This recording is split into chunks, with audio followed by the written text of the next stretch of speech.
and gentlemen, I want to welcome everyone to the Chronicles. This is when we talk about yesterday, today, and tomorrow. I have a special guest speaker here today. We had her on the Man Her Talk show, and she did so well, and we felt like the 20 minutes we gave her wasn't enough. We felt as though she needed a little bit more because she looked like she had a lot to say.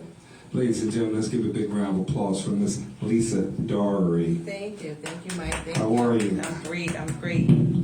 So, Lisa, what's going on today? How are you feeling? I know you just came back from a heck of a couple last days. Yes, I came back from my little hiatus at the New Jersey League of Municipalities in Atlantic City. Oh, okay. So it was a great time, lots of learning, and some good time too. Oh, okay. AC was on fire this weekend. It was on fire. Well, this week, the week is not here yet. You know, I think Tom Joyner always said that it's something with a purpose, a party with a purpose. Yes, absolutely. And as long as you're partying with a purpose, then that means that things are getting done, you're getting the job done, and that's a beautiful thing. Yes, it was some networking too. No, that's a beautiful thing as well. But Lisa, let's get right to it. Like I said, this is the Her Chronicles. This is a show where we try to talk about issues that we feel that might be going on in the community, as well as if there's things from the past we want to bring up. And first and foremost, I want to apologize for the technical difficulties. We were supposed to be on at 7, but when you have technical Wi-Fi and all kinds of things that's downloading, that, you know, it has a mind of its own. But so I appreciate everybody holding in there, and we got the show going on now. But ladies and gentlemen, the topic that I want to bring on tonight is this video that has been going viral on TikTok. And that video is a gentleman is putting out there that if you make $25 an hour or less, he feels as though you should be terrified. I mean, Lisa, he basically broke it down from the standpoint of how much your rent would be, how much your car payment would be, your living expenses, and he said by the time the end of the week, the end of the month, you're not going to have enough to survive. And I know that we live in a world where you need 2.5 incomes just to survive in a household. That means one person is working 40, the other person is working 40, and somebody else has got to be making up another 15 to 20 hours just to make the household go. So I'm going to speak about this first, Lisa, and then I'm going to hand it over to you. When I think about $25 an hour, I mean, if you were to ask me when I was like, I'd say even 16 or 17 years old, that I would be making $25 an hour one day, I'm not going to lie, I'm going to think I'm going to be rich. Right, it's like a lot of money then. Yeah, I'm thinking I'm going to be rich. Mm-hmm. But inflation, the times, it's amazing how that plays a major part. I did a survey when back in 1970s, I would say about 71, 72, a single family home average price was like about $24,000. Okay. But the income that the man was bringing in at the time, and the reason I say the man, because the woman didn't take her power into the workforce until the later 70s. You know, she was home taking care of the kids. Yes. And then even when she was in the workforce, she wasn't commanding the dollars that the men were commanding in the workforce. And you know, Mike, it's still the same. Men are still on the average making more. Yeah. I heard that that's still going on. I mean, do you feel like it's getting better, or how you feel about that? Well, to me, I need more information about that because I think it depends on what field we're talking about. Right. You know, are we talking about a man and woman being in the engineering field? Mm-hmm. Is he making more? My experience sometimes is a lot of times men, aren't making as much as women, depending on their jobs. Right. You know, if we're talking about the same occupation, then there is a difference. There's like 11% difference that they are making more.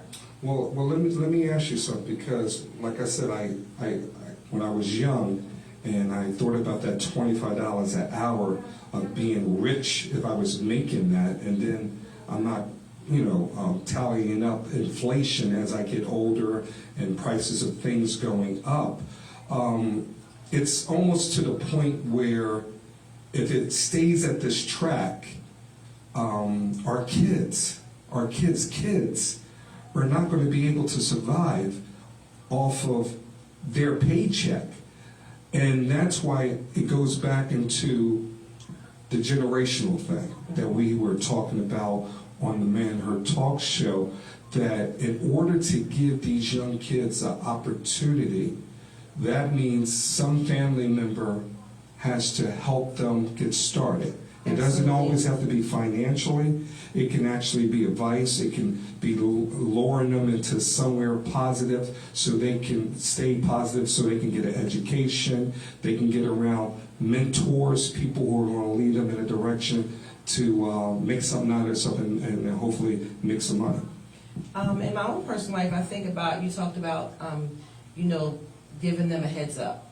Mm-hmm. When I was coming up, when I graduated from high school, I didn't get a car when I graduated from high school. Right. But, fortunately, I was able to give my son a car when he graduated from high school, and I think that in a way gave him a heads up. Right. He wasn't worried about saving money to get a car. Right. He had a car, which made it convenient for him to get jobs. Right. Right. So that little bit of struggle that he didn't have to go through, I think, helps. Every little thing helps. Well, what you're saying is very true.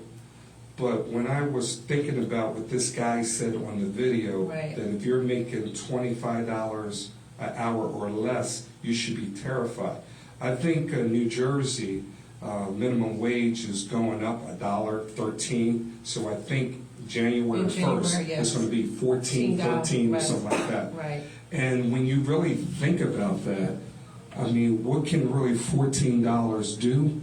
Now, if you're living home with your parents, well, yeah, that's most of what you'll be doing, living at home or living with someone else. And you don't have any major bills, I guess $14 is good. It's good. But we also know that there are adults who have families who are making this minimum wage money, and that's not enough. It's not enough. Now, when I say not enough, there are people, if you give a couple people $5, all those people can do different things with that $5. So there are people that can make, as they say, spaghetti or lemonade. Or make $1.15. Exactly. So yes, what I'm trying to say is what is it our responsibility of how can we help our kids, and not only that, but help ourselves towards saying, okay, if I'm making this amount of money, how do I set my lifestyle? So I don't know how much money you make, and I'm not asking that. Okay. But what I am asking is that knowing how much money you are bringing home, how responsible are you with the money that you're bringing home? And then when do you feel like, man, I think I kind of pushed it, I got out of my lane a little bit by spending too much and did this? Are you able to be disciplined to stop yourself towards controlling your money habits? Discipline is a big part of it. I don't do bad at all, without saying how much I make, but I do pretty good. And I set limits for myself. Like I know, I pay my bills like everyone else, but there is an amount that I won't go below, Right. in my bank account. Like I know there's going to be, there's some things I won't be able to do this week. I have to wait till next week, not because I don't have it, but because I set those limits for myself to make sure I don't go, over this minimum. You have to save for a rainy day. Right. And I do believe, and when you get paid from your employer, you pay yourself first.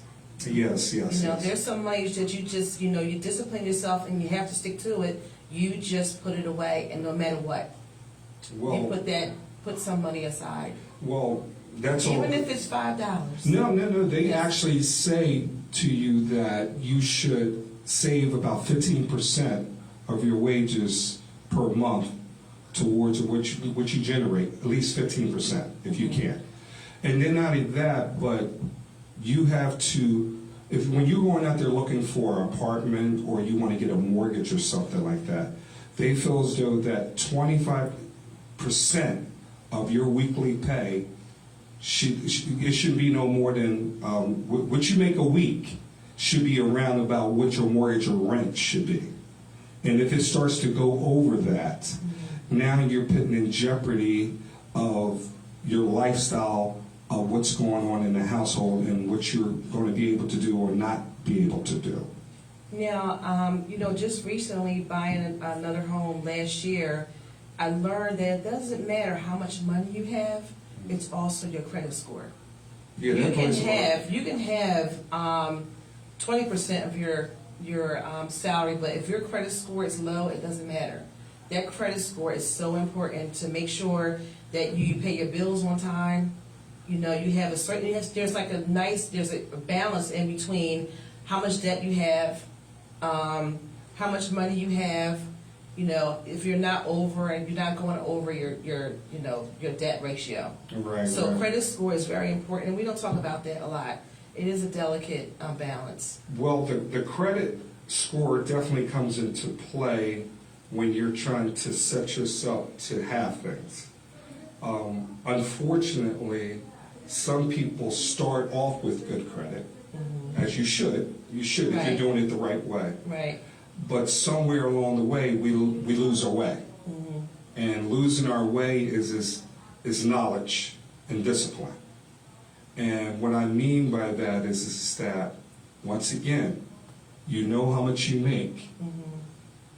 If you're buying things that you know that is not part of your budget, you're putting everything else in jeopardy.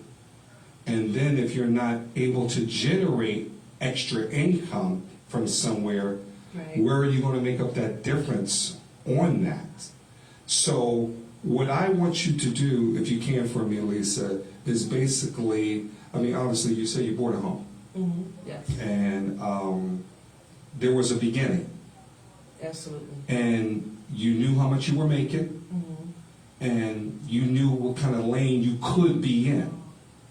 Did you stay in that lane, or did you have to take an extra job or something, or you feel like, you know what, I got to make more income before I can even think about getting in that lane? So share your story with me towards of how you got to where you at to justify the money that you're making.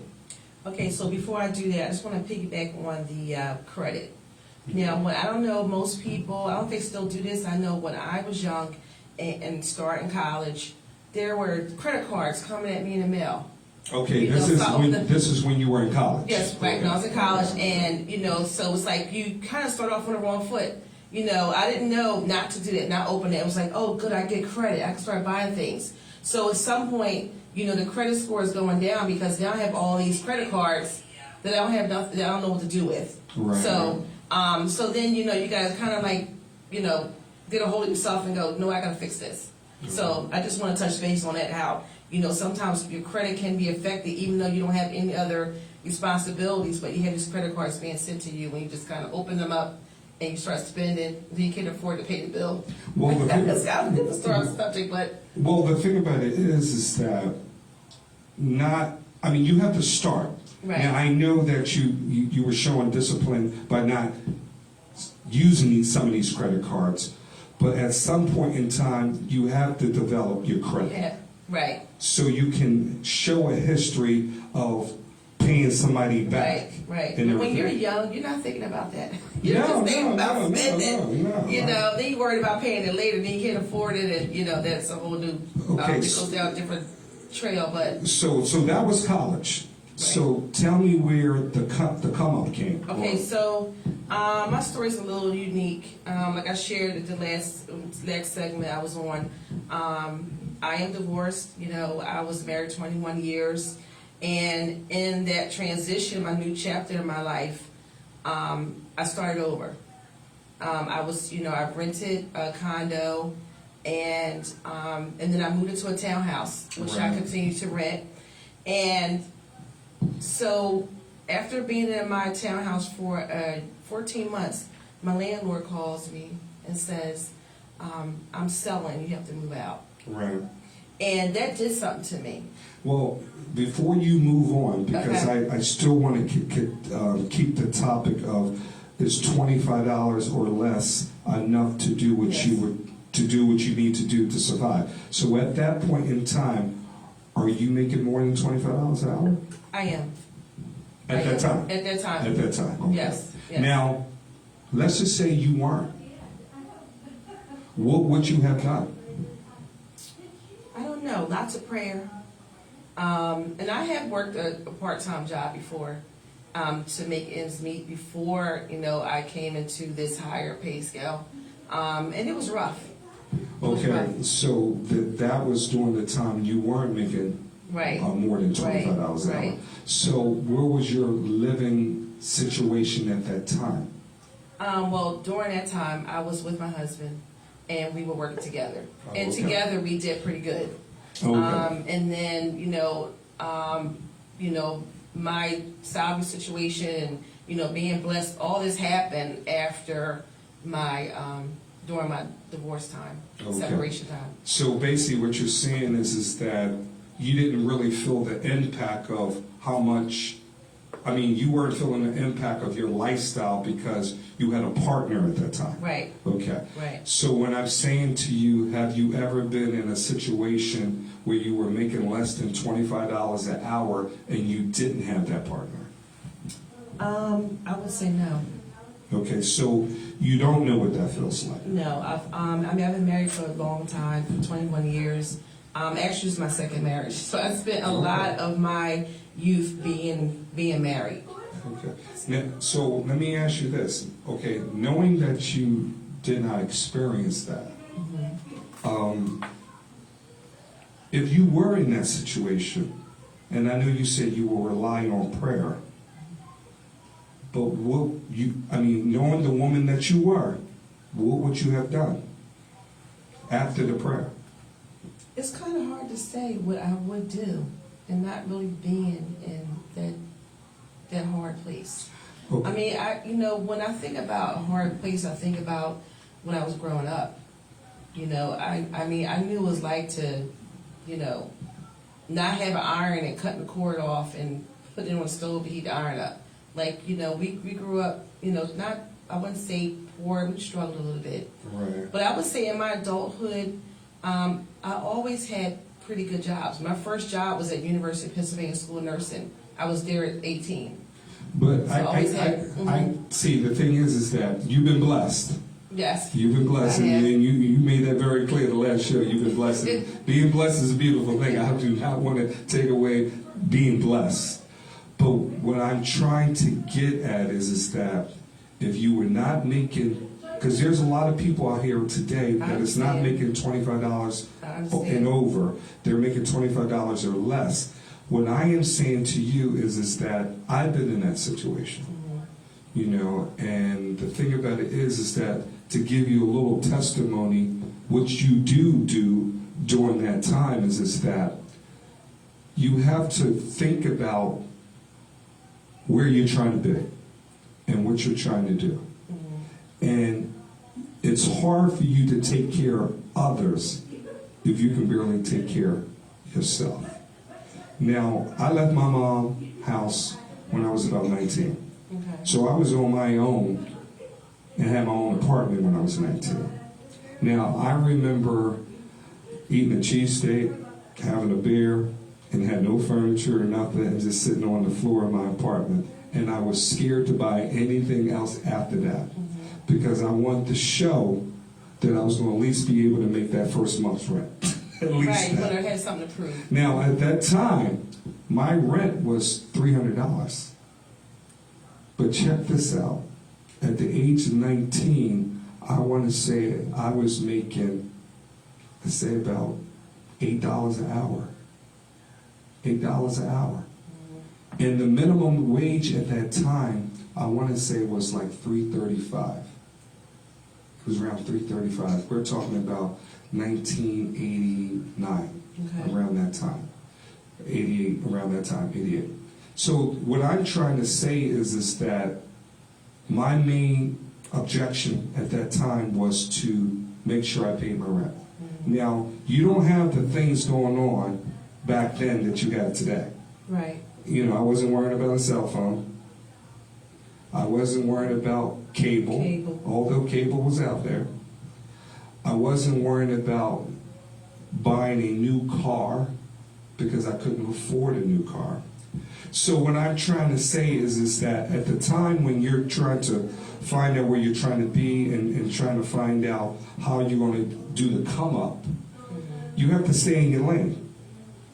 And if that means get yourself educated, if that means look for a higher paying job, or also, I found to be a very good thing too, Lisa, is that have good relationship with people.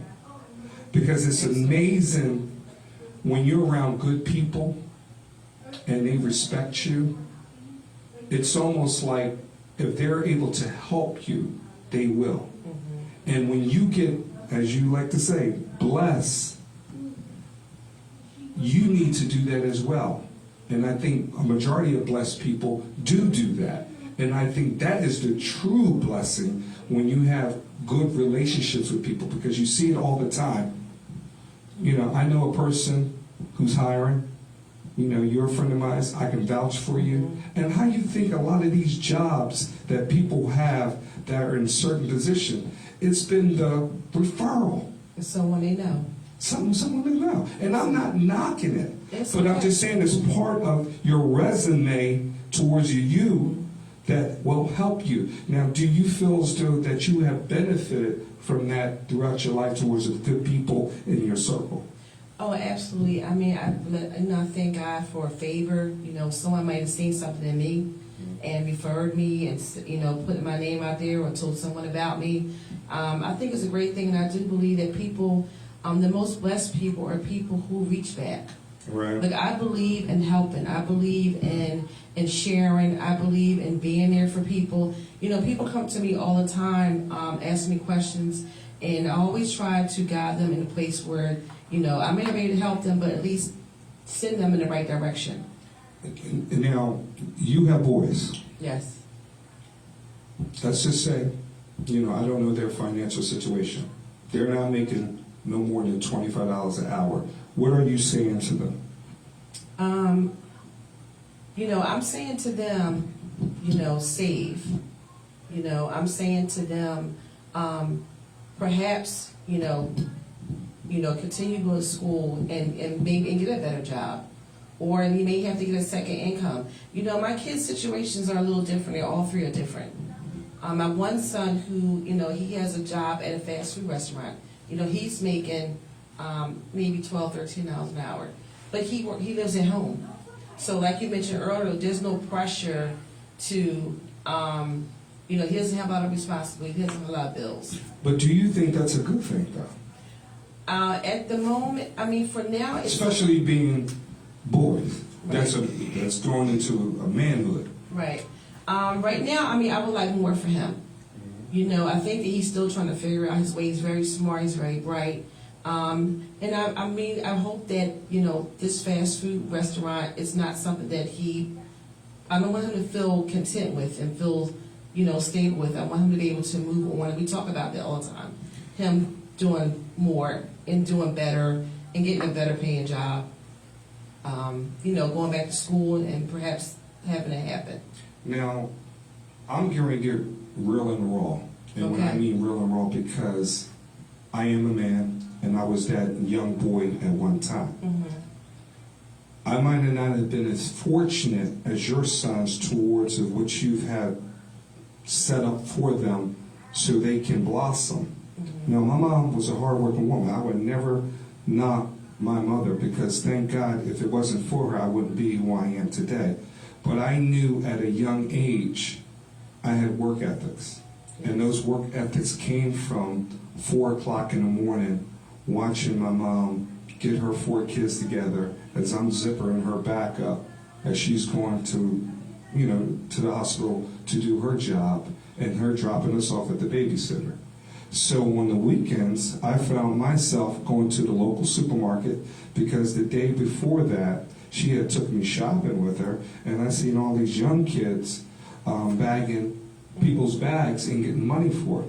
And then what starts to happen is that once you get that flavor for money, it's like, man, you want more of it. But there are kids who go the wrong way with it, and then there's kids who want to go the right with it. But so now the years are going on, and then you're trying to figure out this thing about money. Now, my first job, our paycheck, everybody was going down to the Asian food market to get their paycheck cashed. So, I mean, the line is going down the street. So a friend of mine said, Mike, what are you doing? I said, what are you talking about? I'm trying to get my check, my check cashed. He said, Mike, there's a bank down the street. So he took me down to the bank, and he said, in order for them to cash a check, you got to have an account. And they were only asking for $5, $10, whatever like that. I was in and out of that bank within 15 minutes. And right there, I had just talked about good people helping you learn and trying to show you the way. So that good person took me to the bank, showed me how to get a bank account. So now I can go to this bank every week and cash my check and not go to a check cashing place where they're taking money out of your check and a fee, and you're learning how to keep more of that money in your pocket. And I feel as though that was the first stone that was a ripple effect of saying, man, this felt empowering for me to go to somewhere and cash my check, and they're not taking any money out of it. Now, when I say they're not taking any money out of it, they take money out eventually. Eventually, but not. But not the initial, as long as you know the rules of how much you need to have in your bank account, so they won't charge you. Right. Because I'm not trying to praise banks big time, because you got to read the fine print. But it's a start of growing your money. So what I'm trying to say, and I'm thinking about your boys, is that when I think about making $25 or less, is that you have to find a lane that you're comfortable in. When I did the couple semesters I did at college, one of the professors says, the two worst things in life is going home to someone you don't love or they don't love you, and going to a job you hate. Because if you weren't born rich, more likely you don't have to work. So I don't care how much money you're making. If you go into a job you hate, that plays tricks with your mind. And at the same time, if you go home, and that's supposed to be where you lay your head and get your comfort, Right. that person can't stand you. So all I'm trying to say is that you have to look in the mirror and find the lane that is comfortable for you. And then when you're trying to get that come up, then you have to find, how do I get to that come up? And I'm saying surround yourself with positive people. Yes. So when I think about your boys, I think about myself. And sometimes tough love is sometimes the best remedy. Yes. We pamper these boys. We pamper these girls. Sometimes kicking their butt out the house, sometimes is the best thing that can happen for them. Because they will get comfortable with that $10, $11, $12 job, because mom's paying the rent, dad's paying the rent, I ain't got to pay this. No, I'm trying to set you up so you can have a life in the future. So all I'm saying is that as much as you feel like you're doing a good thing, and I'm not trying to take you away from that blessed thing that you're doing, but at some point in time, we got to make sure we don't have a Lamont Sanford. Right. That's all I'm saying. I mean, I think the conversations with my son do get uncomfortable for him, because I stay on top of him. Okay. I'm letting him know this is not, I'm not down and having a job at a fast food restaurant, but I let him know this is not your future. Right. You have to do better. I expect better. You should want better. We're always having these conversations. And hopefully, I pray that one day it will get, it gets to him and he gets it, and he will, say, okay, you know what, I'm going to do something else. Because he really is a smart kid. He's a bright kid. And like I said, I just, between me and his father, this is, we want more. We're expecting more. I mean, his brothers are doing good. They're on a great trail. And he, I know he's going to get there. And he's still young, but I'm not saying, I know he's not that young, but he just turned 21 years old. But tough love, definitely. But you know just as well as I do, just because you make more money doesn't mean that you're going to be happy. Oh, no one, would never say that. And the reason, I'm not saying you're saying that, but what I'm just saying that there's this thing about, man, if I make this and I'm living here and I'm driving this, I'm going to be happy. I'll give you a perfect example. You can have a guy who makes, let's just say, $250,000. That's his salary for a year. Mm-hmm. And then you have a guy who makes $50,000 a year. Now, the guy who's making $250,000 a year, he can have a lot of toys, so to speak. He's living in a big house, he's doing this, he's doing Material things. Now, his debt is at a higher level. Now, the guy who's making $50,000, he has the same issues, but it's at a $50,000 level. Right. If this man was to crash and file for bankruptcy, and this man was to crash and file for bankruptcy, who do you think would be affected more? The one with the higher. Now, why would you say that? Because he has more debt. And you still are responsible for the debt even though you filed bankruptcy. You still have some payments due, and he's going to have higher payments. Well, I'm glad you said that, but believe it or not, the guy on the lower end would be more affected. Okay. And I'm going to tell you why. $250,000 a year is not rich money these days, but it's still good money. Mm-hmm. And people who make that type of money normally have friends who tell them how to go about financial situation. Okay. Perfect example, Donald Trump. Mm-hmm. Donald Trump filed for bankruptcy many times. And every time he filed for bankruptcy, he got richer. You know, rich people and people who deal with money have a way of doing bad things that you think that, man, this guy's going to fall. Okay. But they have people who tell them how to go about the loopholes. The guy who's on the lower end, he's going to file for bankruptcy. And I'm not saying he's not going to be able to rebound from that, but it's going to be harder for him to come up. And the reason I feel as though is that if he does not reprogram himself towards of what got him into bankruptcy, right, he will be part of the system. Mm-hmm. People who make money tend to look out for people who make money. And I'm not saying everyone. Right. And then not only that, but if they really doing bad, they're jumping off a bridge. Right. They're jumping off a bridge. Yes. But I just feel bad for the guy on the lower end who gets a taste of success, get a taste of that MasterCard, that American Express card and everything. And he's living that life. Mm-hmm. That might be his one shot only to live that life if he doesn't go about it in the right way. That's why it was good that when they were giving you those credit cards in college, that you said you had discipline. Because if you went about it wrong, you wouldn't be in the position that you're in. Or if you did, it would take a little longer. Right. Well, I think that at first I did go about it wrong because I didn't know.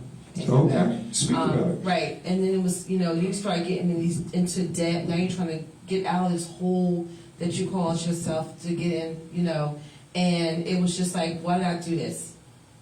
And eventually at some point I did get out of it, but it was just not knowing and being excited about having this credit, and never having credit before, and just spending and not thinking and no one saying. But how did you get out of it though? Oh my God, Mike, it was so long ago I don't remember. Well, I'm talking about when I'm like 19, 20 years old. No. The reason I'm asking you, I'm not trying to pick on you in that way, but the reason I'm asking because it's something that's important that people need to know when they get themselves in trouble. What is it I have to do? See, not knowing is not acceptable. Right. If you don't know, then get around somebody who does know. Right. Because if you're just waiting for the walls and the house to fall down. I mean, I would say as I got older, I realized, checking your credit score and seeing what's on there first, and disputing things. Mm-hmm. Like a lot of times, I didn't know. I never thought about, looking at my credit score and seeing what's on there and seeing what's actually mine, knowing what my debt is. That's something I just didn't know, and I learned as I got older. Listening to other people, someone mentioning it, and I go, oh yeah, I should do that. I mean, I'm almost ashamed to say that I didn't even know that. I always knew that you could, not always knew, but as I got older, I knew you could go to a mortgage company and get pre-qualified for a mortgage. Right. I didn't realize you could do the same thing with a car payment. Purchasing a car. I could go to a credit company and get a pre-approved for a car and not having to go to a car dealership and accepting the deal they give me. Now, who told you that? Actually, I was talking to one of my credit cards. I'm sorry, the federal credit union that I have, because I recently was inquiring about refinancing, and he mentioned it to me. I mean, this was just recently. I mean, I think that as we get older, we still learning. And I thought, why didn't I know this before? No one ever told me before. I wish I had done it before I Well, sometimes getting those knees scraped, right, a little tough love, a little humility, does that to you. Yeah. See, the thing about it is that, and I'm not talking from a sexual standpoint, but there's an orgasmic rush that comes within us when we accomplish something, good or bad. Right. Imagine the feeling you hit the lottery. That blood just rushes like, oh man, I hit the lottery. Right. Or you did a good deed, that blood rushes. And then at the same time, things are not going good. The bill collectors keep calling your house. Now all of a sudden your blood rushes and it's for sadness and you get pain and anxiety start to kick in. Yes. So it's amazing what that blood does towards our well-being. So what I notice is that to keep that blood steady is basically, like you said, prayer. And not only that, but getting yourself educated of being around people who know what they're talking about. Yes. And if you're the smartest person in the room, my Lord, you better go get some more friends. Exactly. You got to go get some more friends. That's the bottom line. And I know that when I filed for bankruptcy in 1999, I was rock bottom. When they gave me my paycheck at that time, and I was paying child support for my oldest son, and I don't mind sharing my business because I know this can help others, I received a paycheck that was $35.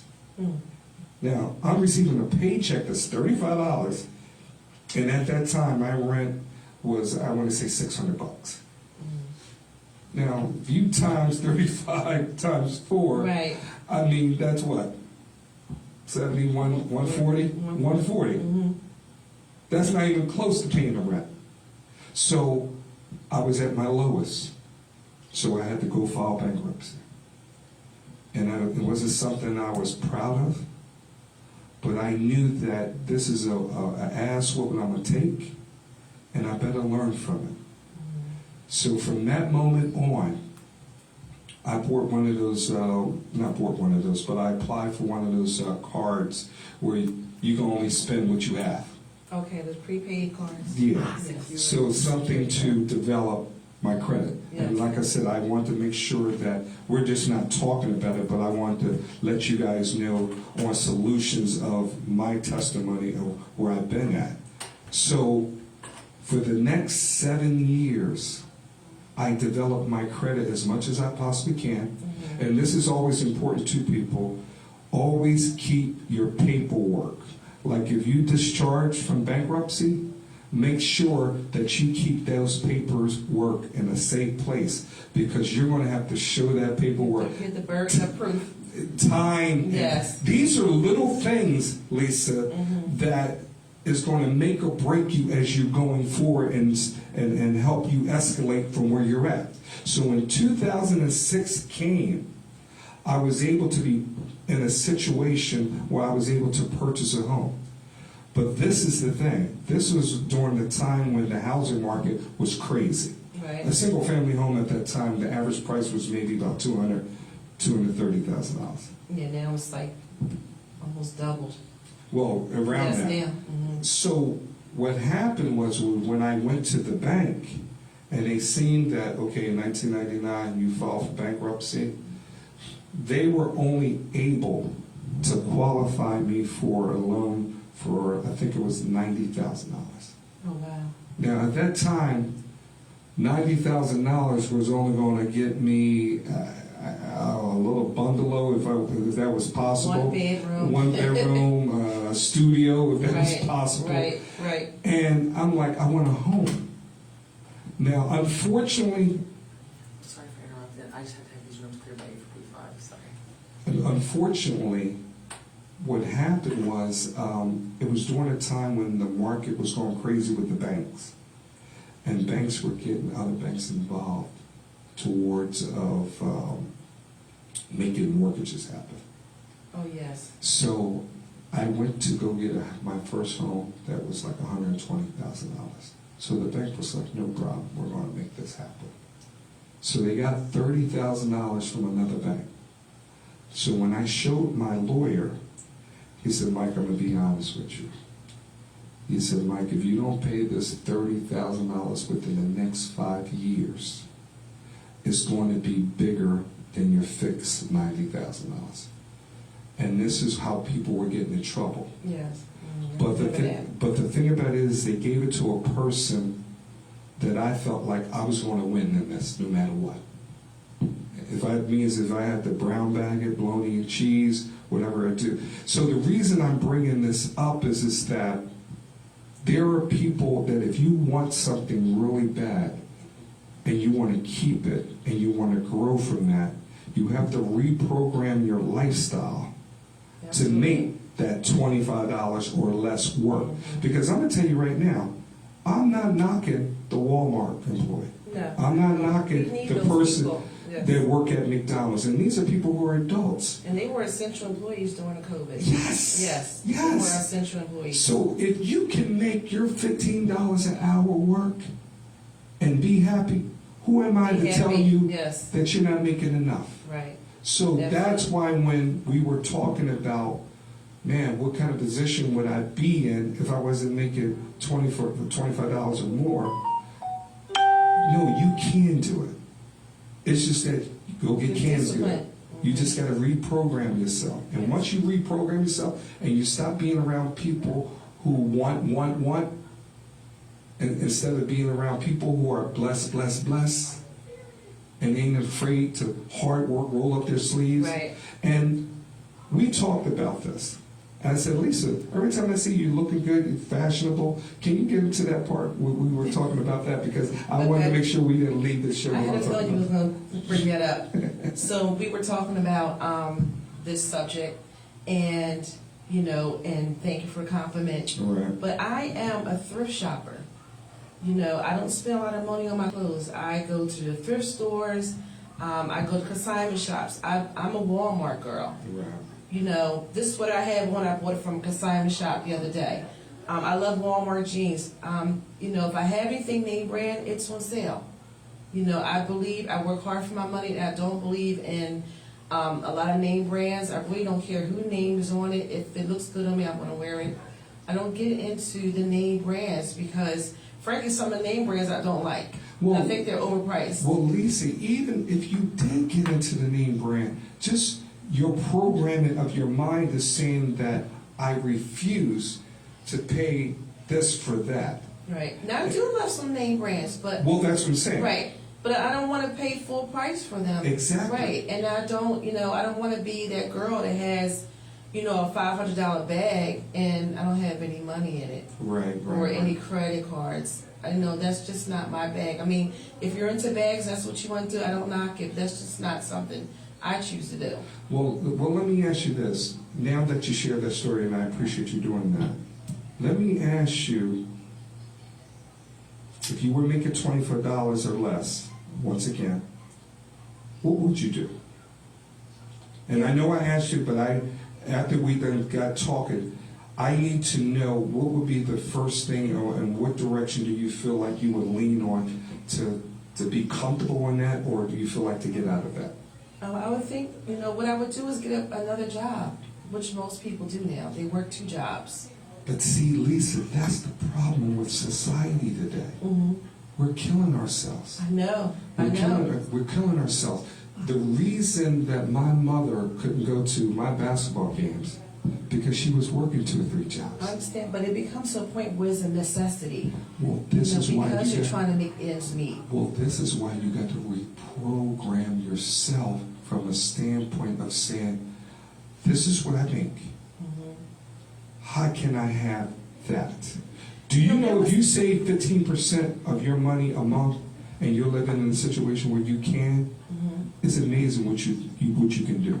I think that, I digress a little bit because I remember there was one part in my life where, I had one job, and sometimes you're just making it from week to week, not because you're splurging, but because you're actually paying bills. Sometimes we pay bills, and it's all we have is enough to pay bills. I'm not out shopping, I'm not overspending, I'm not doing frivolous things, I'm just paying bills. And I'm like, what, I just need more income so that, if, say, my car breaks, or some emergency happens at home, or my kids need something, I want to be able to help them help myself.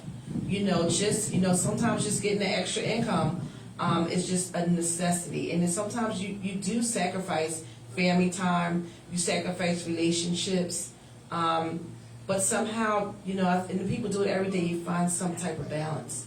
Well, you have to. Well, you know that we're not meant to work more than 40 hours. And what I mean, we're not meant to be. I'm not saying we can't work more than 40 hours. But to have a balanced lifestyle, and especially within your family. See, we live in these worlds where, what they call it, the kids that don't have their parents when they come home. The latchkey kids, and I was part of that. I was one of them also. That there is something being lost during that. And I think that if we can get back to living within our means and stop trying to keep up with the Joneses, that, believe it or not, we can make it happen. It's just that we got to have the latest and the greatest. I told my wife that if I'm working overtime, it's because I'm trying to protect our later years. And if I felt as though me working the overtime was affecting our day-to-day, I would have that conversation with her and say that we have to refocus this.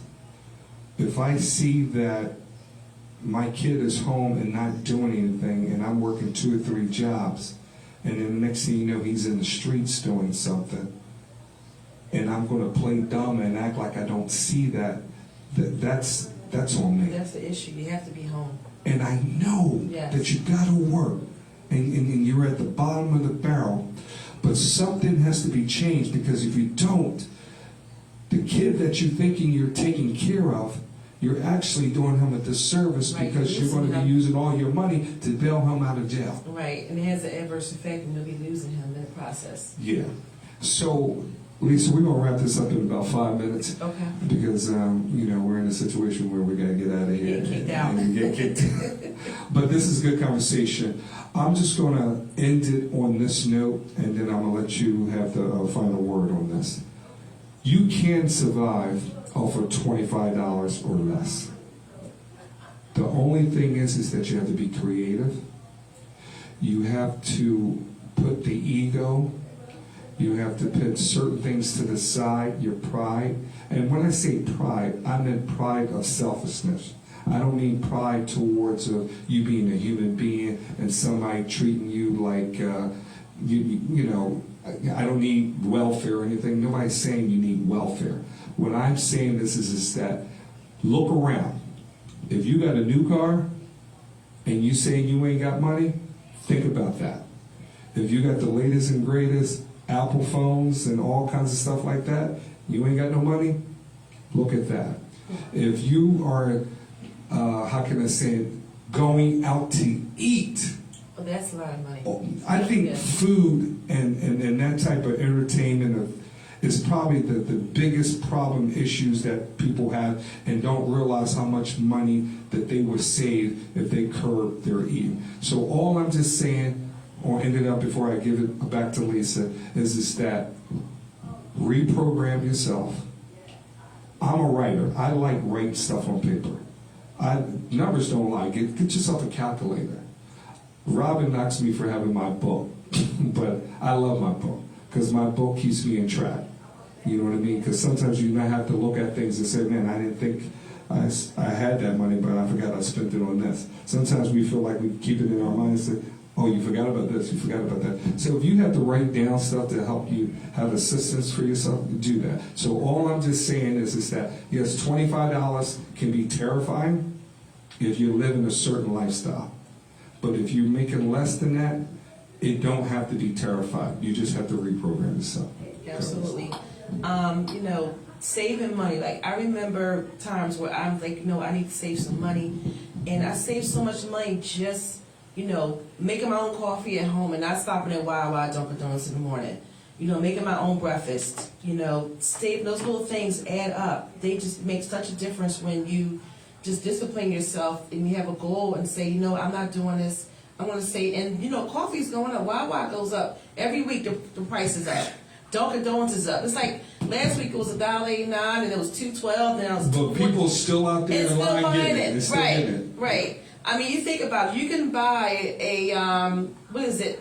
What does coffee come in? Like a gallon? I mean, the can of coffee. You know, you can buy a whole can of coffee with the cup of coffee price. See, I'm not a coffee drinker. I love coffee. I'm a coffee drinker. Well, see, that's I'm a coffee drinker, and you know, those little things. You know, making my own lunch, going home for lunch instead of I work close enough I can go home. You know, and just make those little changes. You'll be surprised how much you save. You know, just disciplining yourself and just making conscious efforts of, you know. And there was a point where, you know, when I bought my first house with my ex-husband in 99, we bought a foreclosed property for $71,000. It was a 5-bedroom. There you go. And before we purchased it, you talked about it earlier, how we buckled down. We ate a lot of peanut butter and jelly sandwiches. We ate hot dogs and bacon beans. And at the time, we had our 2 boys, and we just buckled down and saved every penny. Because as you know, when you buy a house, they're all in your business. They want to know every little thing you're doing, they're on your bank account, and what you spent this on. So buckling down was so important. And when we were able to finally, you know, we bought a pizza. That was a treat. Right. You know, because it was like a pizza Friday or something. Yes, like it was like the kids were happy, but we did what we had to do. But you know that when you do that, and the come up starts to happen, it's sweet. You see the result of it. It's sweet because how they say it started from the bottom, now we're here. Yes. But you did it Gucci the right. down to the socks. There you go. Drinking champagne when you're thirsty. Hey Lisa, I want to thank you for coming back out and having a conversation because, like I said, at the end of the day, like I said, we're all trying to find our way. And I think that if we keep staying in our lane, reprogram ourselves to the point where this is what I can handle, and then when I feel like I've mastered that, then I can go up there. But to end it up, you can't make a life out of $25 or less, but you just have to go about and do it the right way and put yourself around beautiful, blessed people because they can help you make that spaghetti. They have bags at Walmart. You don't have to have my report.